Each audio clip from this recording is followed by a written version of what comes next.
So subsidies have been very important in the auto industry, and these big transnational car firms have been very good at kind of playing a divide and rule game, playing off governments with the threat of moving elsewhere if a government doesn't give them big support. So that way they try and lever as much subsidy out of governments as possible.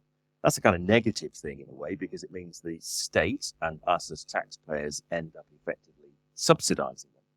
But at the same time, more recently, there's been, I think, a more positive role for subsidies in the sense that the market has not been progressing quickly enough in terms of decarbonizing and getting us towards net zero. So because of that, there's an important role for industrial policy in trying to speed things up and the transition to net zero.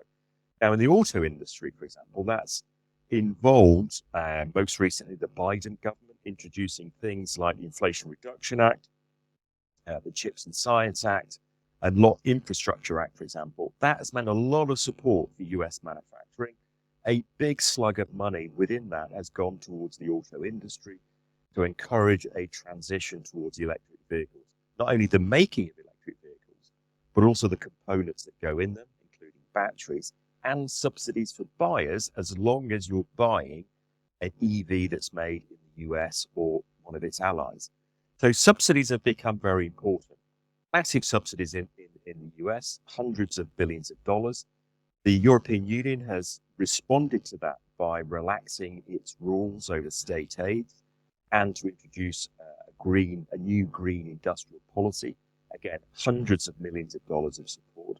And the Chinese government for many, many years has supported its electric vehicle industry, not only the EV makers themselves, but also making batteries. And most recently, in the face of the Chinese economy slowing down, has really doubled down on industrial policy with a big push to try and support Chinese makers of electric vehicles export more to markets around the world, including into Europe.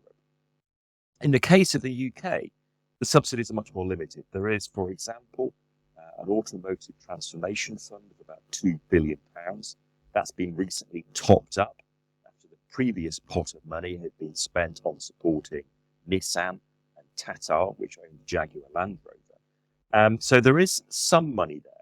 There is also some support for battery making in the UK, although the UK has been lagging badly behind on that. And there is now at least a battery strategy. But I think my concern is that the amount of state support in the UK for that electrification is really quite low compared to the US, Europe, and China. And we're in danger of kind of standing on the sidelines and watching the real sort of action unfold elsewhere. Now, that all raises a question of the positioning of the auto industry in Europe and in the UK. We've seen China really go electric in a very big way. It basically decided at the start of this century that it couldn't compete in terms of internal combustion engine. It would try and leapfrog that technology and shift into electric vehicles. It was also concerned about its use of oil and improving air quality in cities. So China's been at this for 25 years. It has experience, so it's got down its experience curve. It's got costs down. It's achieved scale. There is very significant state support for electric vehicle making in China, with the result that China can now make electric vehicles at something like 40% lower cost than in the West. So essentially that poses a really big threat for the European, British, and American industries. The American industry less so because they've had tariffs in place already, keeping out the Chinese producers. But essentially, the UK and the European industry really spent way too long making diesel engines. It was pushing diesels in a very big way. That was a big waste of time, effectively. It now needs to electrify very quickly. It doesn't have much time because of this wave of Chinese vehicles that are appearing in Europe. 25% of electric vehicles sold in Europe last year were from China.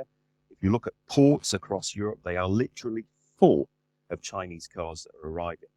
Now, because of all of that, the European Union is looking at potential tariffs on Chinese vehicles, just as the US has done. And I expect later this year, the European Union to impose tariffs on Chinese electric vehicles coming into Europe.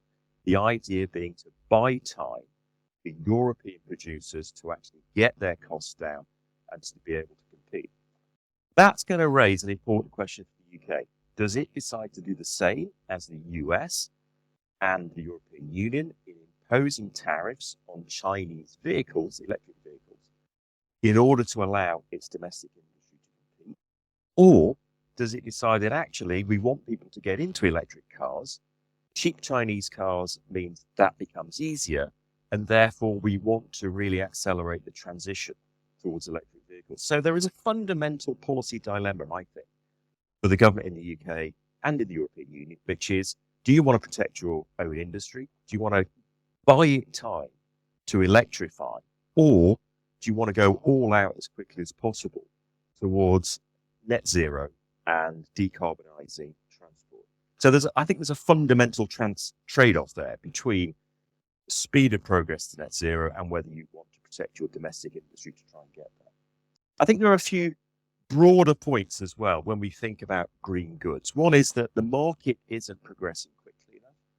So there is a role for the state here. Industrial policy is very much back in favour, i.e. the market isn't going to get us to 2050 quickly enough in time.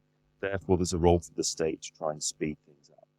The state has got a really critical role, I think, for consumers and also business in setting a very clear direction of travel that can underpin confidence, both for consumers, but also for businesses to invest in the new technologies that will be needed in the future. I also think there are these fundamental trade-offs that we're going to have to face about, do we want imports from China, which means cheap cars, or do we want to buy time for domestic industries to actually do the transition? And we can see that in other industries as well. Then there's one other big thing that's coming, which you will have heard about, and that is the carbon border adjustment mechanism and a carbon border tax. How do we encourage the auto industry here and other industries to reduce their carbon intensity, but in a way that's on a level playing field? So we're not putting extra costs on domestic industry and allowing, for example, China to undercut when it has looser environmental standards. So that's the other big factor to put in. That's carbon border tax.